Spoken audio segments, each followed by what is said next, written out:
On est toujours content de pouvoir passer ce temps ensemble, pouvoir célébrer ce repas. Quel privilège pour nous de le célébrer en toute liberté, alors que beaucoup de chrétiens n'ont pas ce privilège-là. Quel privilège aussi de pouvoir se réunir sans avoir des pressions autour de nous. C'est une grâce que Dieu nous fait. Sachons en bénéficier, mais sachons aussi en être reconnaissants. Est-ce que vous savez quel est le fruit le plus cultivé dans le monde? Le fruit le plus cultivé. La pomme. La pomme? Alors je donne une autre piste pour vous perdre. Pour une fois, nous sommes champions du monde. Mais dans sa consommation. Ah, le raisin. Dans sa consommation, nous sommes champions du monde. Nous avons des dauphins, des slaves et aussi des croates. Ce sont nos dauphins. Avec le raisin, on peut faire beaucoup de choses. On peut faire de la confiture, de l'huile de pépin. On peut le consommer soit sec, soit frais. En fait, c'est un fruit très intéressant. Hein.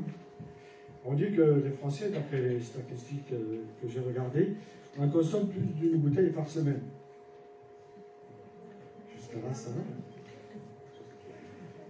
En Provence, il y a quelque chose d'intéressant qui est dit,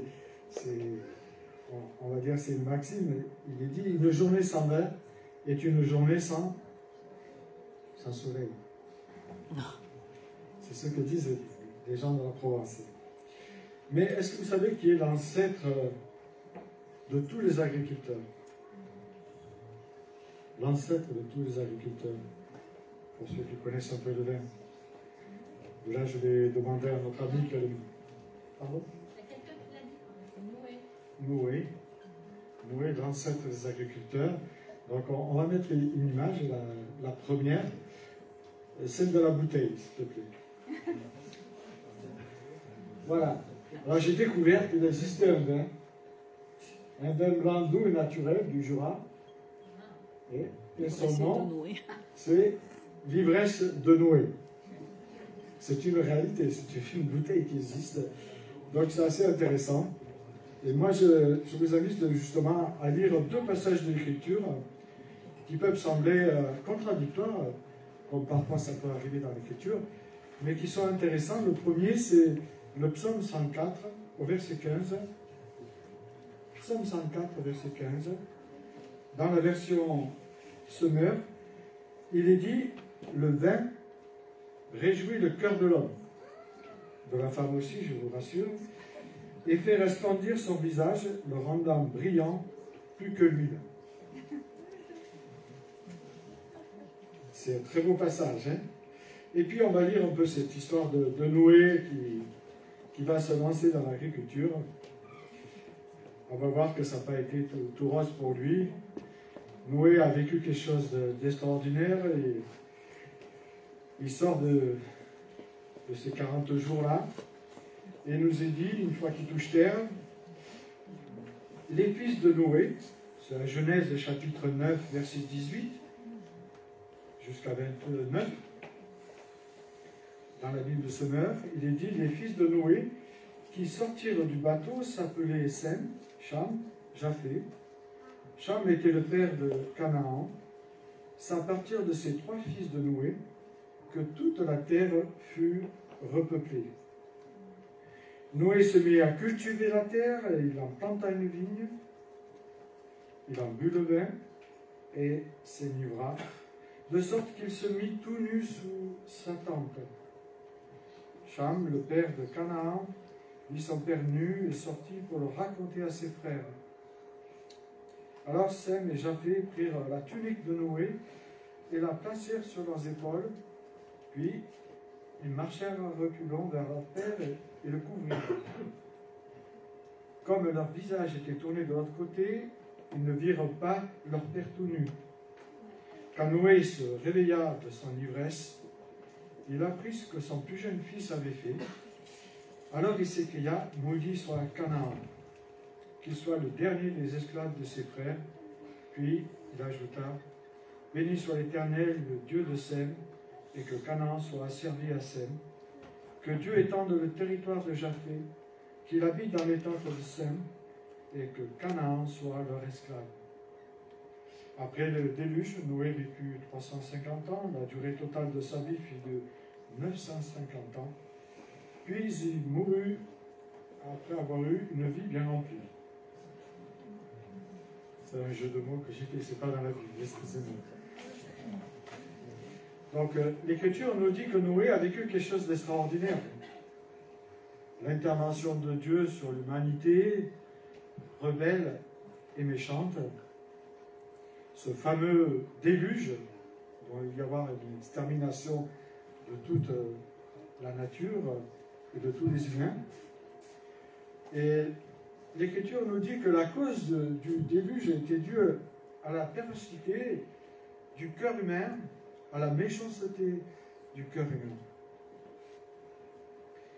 Noé et sa famille vont vivre comme nous l'avons vécu, mais plus court terme. Il va vivre le premier confinement, décidément, de l'histoire de l'humanité. 40 jours amers, c'est pas rien, 40 jours, hein, c'est long. Première chose que fait Noé après ces 40 jours, si vous relisez les chapitres en amont, au chapitre 8, verset 20, on voit que par reconnaissance, il construit un autel. Il offre des animaux et il fait un holocauste en fait à Dieu, par reconnaissance d'avoir échappé justement à ce déluge. Dieu va établir une alliance avec Noé au travers d'un signe qui perdure encore à travers les âges. Le signe, c'est celui que nous connaissons, le signe de Noé dans le ciel, c'est l'arc-en-ciel, c'est merveilleux arc-en-ciel. On pourrait dire qu'au départ, Noé gère bien les choses. En tout cas, il gère bien sa liberté, puisqu'il retrouve la liberté après avoir vécu ce confinement. Mais nous le savons, quand l'homme se retrouve tout à coup avec une grande liberté,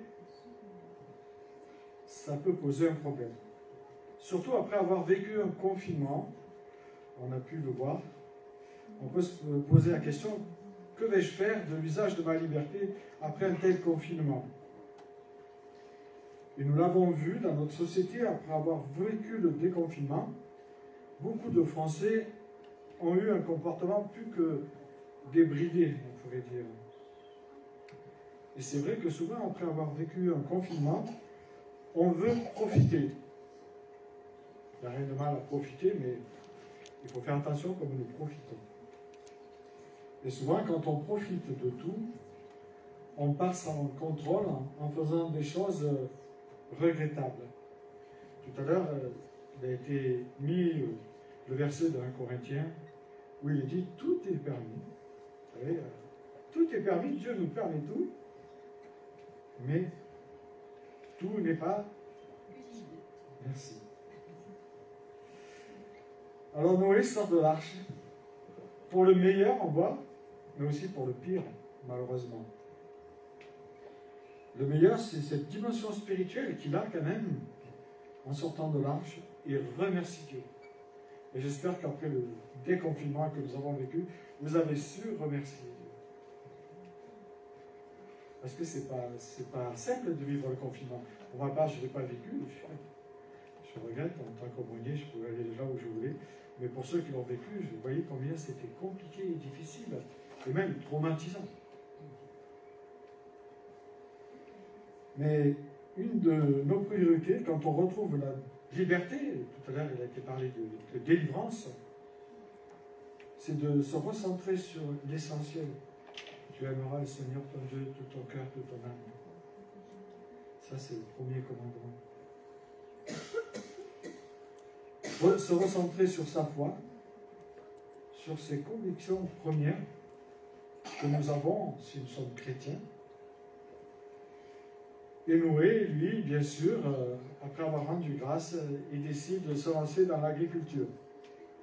Il n'y a rien de mal de se lancer dans l'agriculture, je ne sais pas s'il y en a parmi nous, mais en tout cas, il n'y a rien de mal. cultiver la vigne, c'est quelque chose de très noble.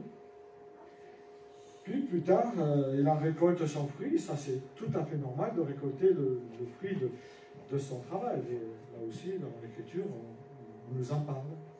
Et il en fait du vin. Et jusqu'ici, tout va bien. Hein. Il n'y a rien de mal de faire du vin. Puis, en tant que maître bûcher, vous savez, c'est celui qui a la charge opérationnelle et de l'élaboration du vin. On goûte le vin, on recrache. Le problème, c'est que Noé, il a goûté, et il a oublié de recracher. Et ça, si vous visitez des caves, quand on vous fait goûter le vin, faites attention. Parce qu'il y a des vins très forts aujourd'hui. Il y a des vins à 13, 14, même un peu plus, donc il faut faire attention. Il le trouve tellement bon qu'il n'a pas recraché. Et il a avalé, et il s'est mis, comme on dit, pompette. Jusqu'à là, bon, il s'est mis pompette, ça peut arriver, hein, dérapage, tout le monde en fait. Mais est-ce qu'il vous est arrivé de trop boire? Silence, personne ne boit. C'est formidable. Je crois que je vais changer d'église. Alors, je vais un peu plus loin. Est-ce que vous avez déjà pris une cuite? Dans le jargon. On va garder ça pour vous. Hein. Moi, je dois dire qu'avant la conversion, j'en prenais des cuites. Tout simplement pour être avec les copains. Mais je trouvais ça... Je me demandais comment ils faisaient pour ne pas être malade le lendemain. Moi, j'étais toujours malade, et eux, ils remettaient ça. Mais moi, pour faire partie du groupe, je les suivais. Et... Waouh! Et je me disais, mais comment c'est possible de ne pas être malade? Donc voilà, avant ma conversion.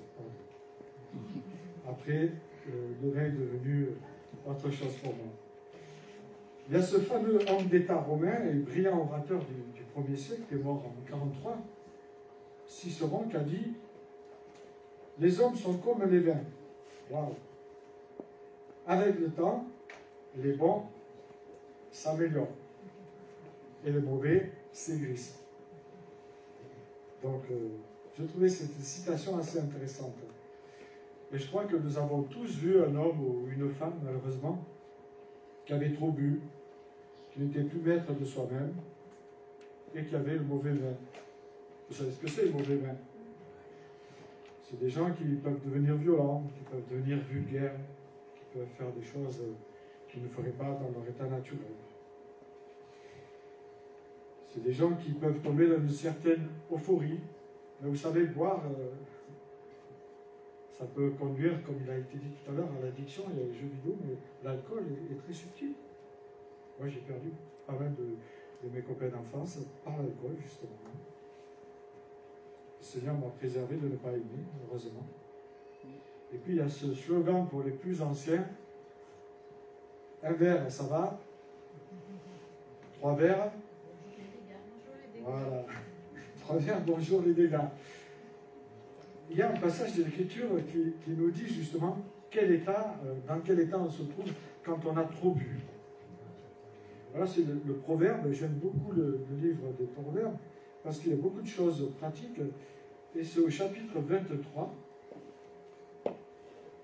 au verset 29, il est dit « Pour qui les hélas malheur à moi, pour qui les querelles sans raison, et les coups sans cause, pour qui les yeux rouges, pour ceux qui restent jusqu'à tard à boire du vin, pour ceux qui sont en quête de vin parfumé. Ne couvre pas tes regards de vin vermeil. Quand il brille de son éclat dans la coupe, il descend si aisément, mais il finit par mordre comme un serpent et te piquer comme une vipère. Tes yeux verront alors des choses étranges, et tu laisseras échapper des paroles incohérentes. Tu auras l'impression d'être couché en pleine mer, ballotté comme un matelot en haut d'un mât.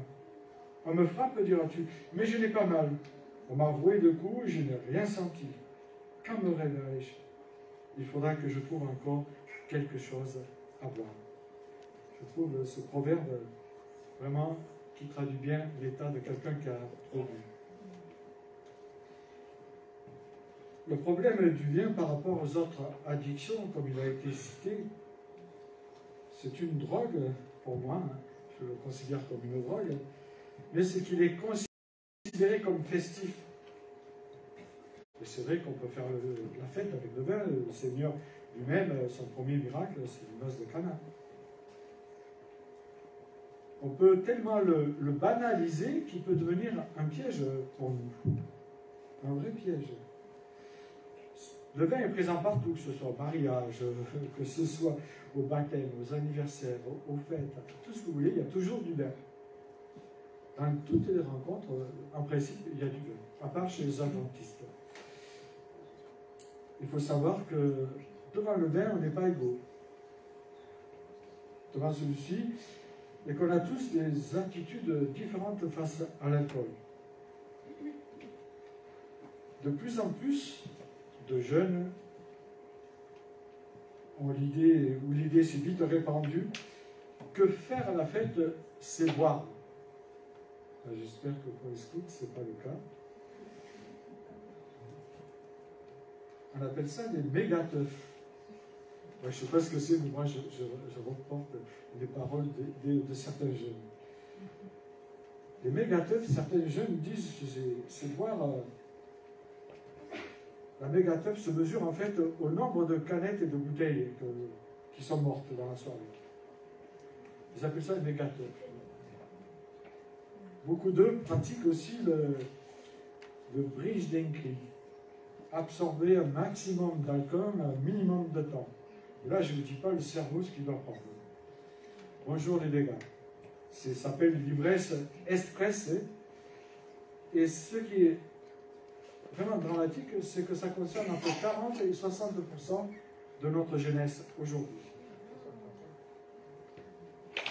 Tous les accidents, la violence, les comportements déplacés. Plus de 30% des accidents mortels sont dus à une prise excessive d'alcool. Après, il y a d'autres aussi choses. Mais aujourd'hui, ce qu'on appelle les bars à vin, les bars à bière, et même les bars à whisky, fleurissent dans notre société comme des champignons. Et vous savez que, au réveil d'Angleterre, John Wesley, quand il a prêché justement, et que des gens ont été libérés de l'alcool, beaucoup de bars ont fermé.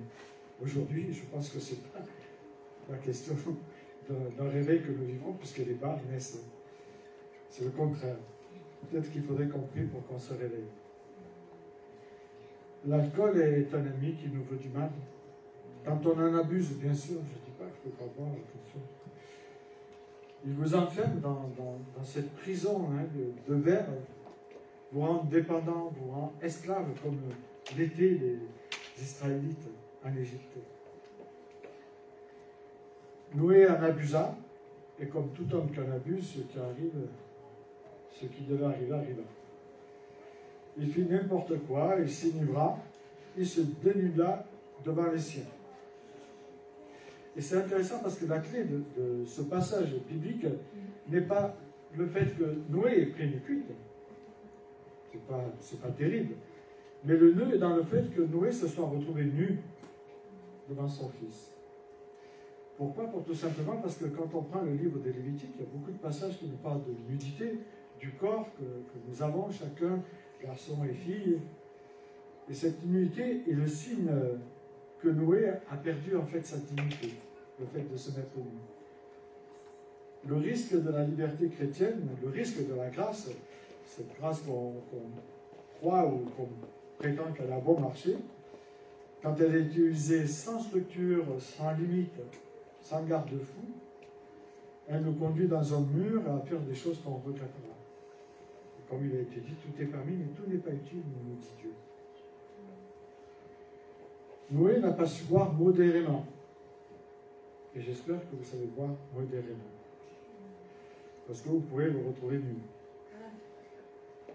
Et cela peut ressembler à une situation qu'on a vécue ou qu'on a vue autour de nous, ou que nous pouvons vivre, si nous ne savons pas mettre une limite à l'usage de notre liberté. Dans la Bible, dans le livre de Lévitique, je le répète, le vêtement est un signe de la miséricorde de Dieu. Vous savez, quand Adam et Ève se sont retrouvés nus, c'est Dieu qui fait le premier sacrifice. et il habille Adam et Ève.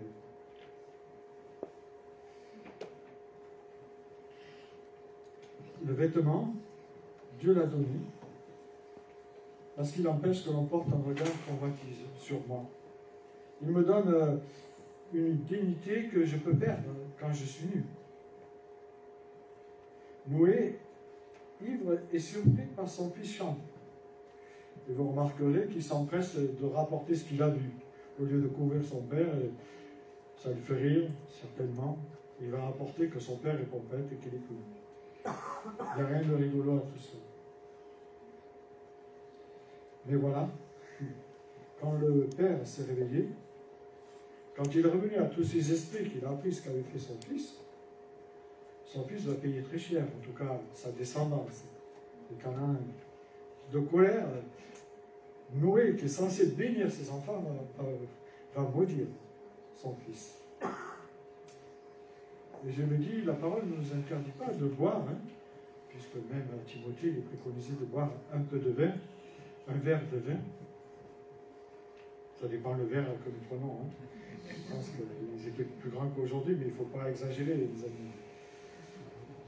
Nous avons le droit de nous faire plaisir. Mais le danger, c'est de s'enivrer, de devenir addict. C'est ce que Dieu ne désire pas que nous soyons. S'il nous a délivrés du péché, c'est pour pas que nous retournions comme le cochon retourne à sa boue. Il ne faut pas oublier que derrière les personnes qui boivent et qui se cachent, il y a souvent une grande souffrance. Et les raisons de trop boire sont multiples.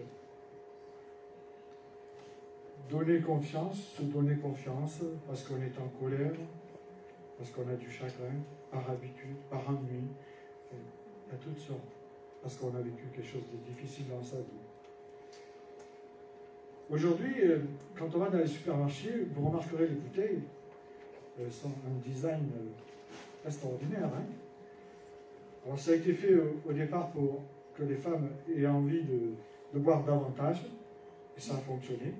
Et aujourd'hui, les designers travaillent sur une boisson qui attirerait les plus jeunes. C'est terrible, hein. J'ai vu un reportage, comment ils travaillent cela, comment les sociologues réfléchissent à comment les jeunes peuvent boire de l'alcool. Alors on met davantage de sucre dans l'alcool. C'est doux, c'est bon, mais après, on devient addict. Moi, j'ai récupéré une bouteille. Je ne sais pas si vous connaissez cette bouteille-là, de bière. Il n'y a pas des amateurs. Je ne vois pas bien ce qui est écrit. Est-ce qu'il y a quelqu'un qui peut me dire ce qui est écrit? Quoi? Un gars, un plus jeune. Un plus jeune. Mais tourne. Tu veux venir? Non? Alors, oui, viens. Tu arriveras à lire, parce que moi, je n'arrive pas à lire ce qui est écrit sur la bouteille. Qu'est-ce qui est écrit? Bière blonde sel. Bière blonde sel. Et après, qu'est-ce qui est écrit? Dieu le fort. Entrer en enfer. Voilà. Voilà ce que vous retrouvez. Alors il y a un diable. Donc on est averti quand on boit cette bouteille. Pourtant c'est une des bières qui est très vendue. C'est une bière blonde qui est très vendue. Donc ça nous dit ce que peut produire le trop d'alcool.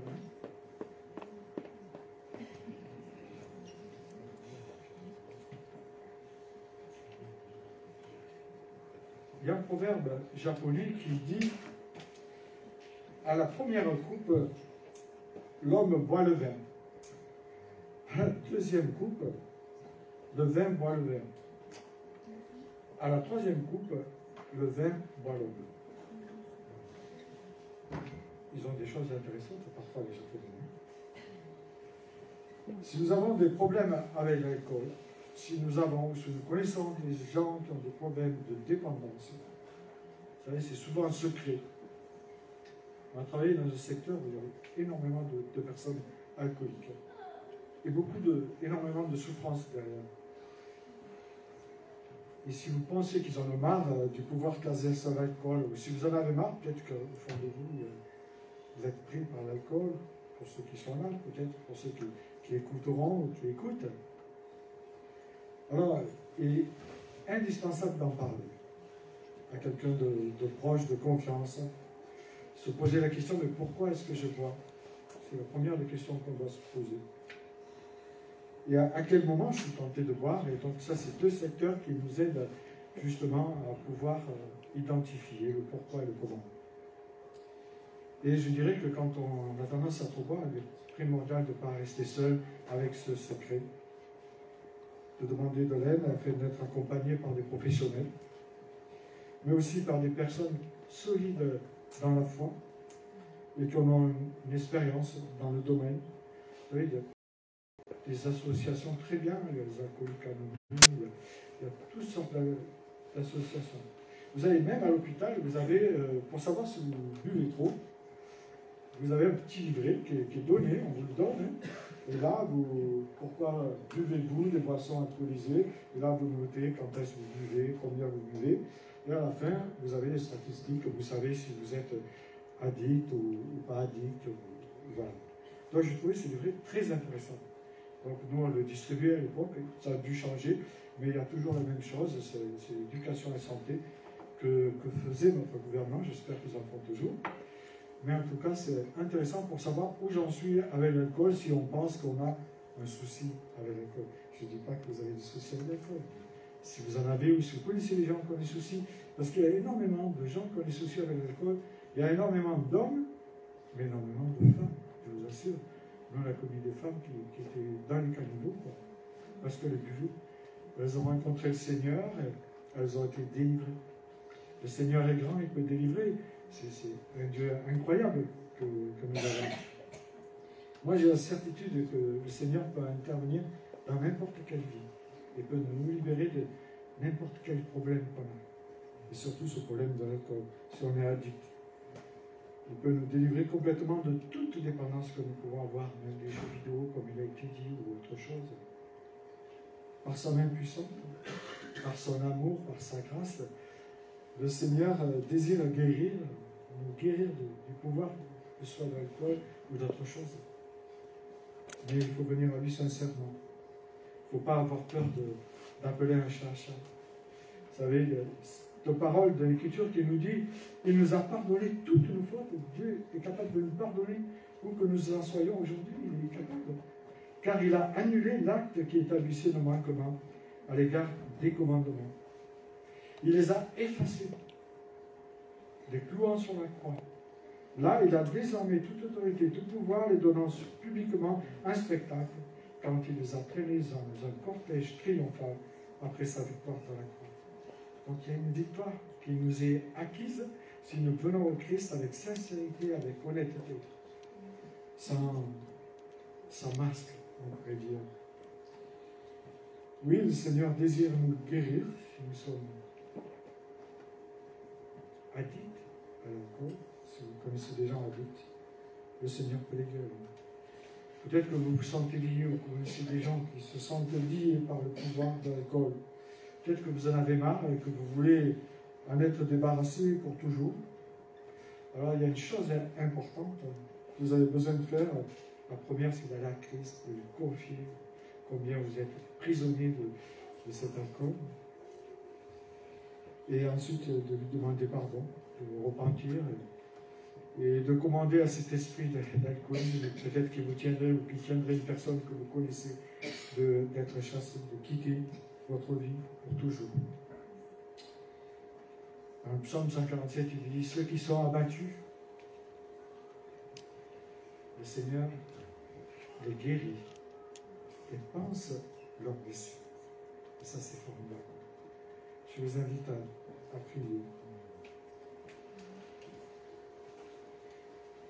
Seigneur, je sais que tu es un grand Dieu parce que je t'ai vu agir dans ma vie, dans la vie des autres régulièrement. Je te vois encore agir. Et je sais que ce matin, Seigneur, il n'y a pas de hasard. Si nous sommes là, c'est que tu veux nous parler, que tu veux nous interpeller, nous rappeler aussi qui tu es. Tu es un Dieu de délivrance, un Dieu puissant, un Dieu qui peut changer la vie de tous ceux et celles qui viennent à toi d'un cœur sincère. Seigneur, si nous sommes tombés dans une addiction, quelle qu'elle soit, si nous sommes asservis par l'alcool, alors je te prie vraiment, Seigneur, de donner la force à ceux et celles qui ont ce problème de pouvoir en parler avec quelqu'un de confiance. de pouvoir se faire aider, de pouvoir prier pour en être débarrassé complètement, parce que tu es ce Dieu de la délivrance qui a cloué à la croix la puissance de l'adversaire. Et toi, tu nous dis que vraiment tu es ce Dieu qui restaure, qui rétablit. Et nous le croyons, Seigneur, parce que nous l'avons vu dans les vies transformées, et nous savons que tu peux transformer les vies, tu peux donner à chacun ce vouloir et ce faire pour abandonner peut-être ce verre de trop qu'ils ont. Et je te remercie, parce que je crois que ce matin, Seigneur, tu veux parler à beaucoup. Et je te rends grâce, Seigneur, parce que je sais que tu vas délivrer le plus grand nombre de tous ceux qui viendront à toi avec un cœur sincère. Je te remets chacun de nous, Seigneur, que tu nous aides aussi à ne pas nous moquer, comme a fait Chan, envers son père, envers ceux qui boivent, mais qu'au contraire, tu nous donnes de savoir les accompagner, les aimer malgré tout, et de pouvoir les aider. Parce qu'il y a une souffrance qui est terrible souvent au fond de ces cœurs. Et je te prie, Seigneur, que tu nous donnes la force, tu nous donnes les moyens, la sagesse et l'amour pour savoir accompagner tous ceux qui ont des soucis avec l'alcool.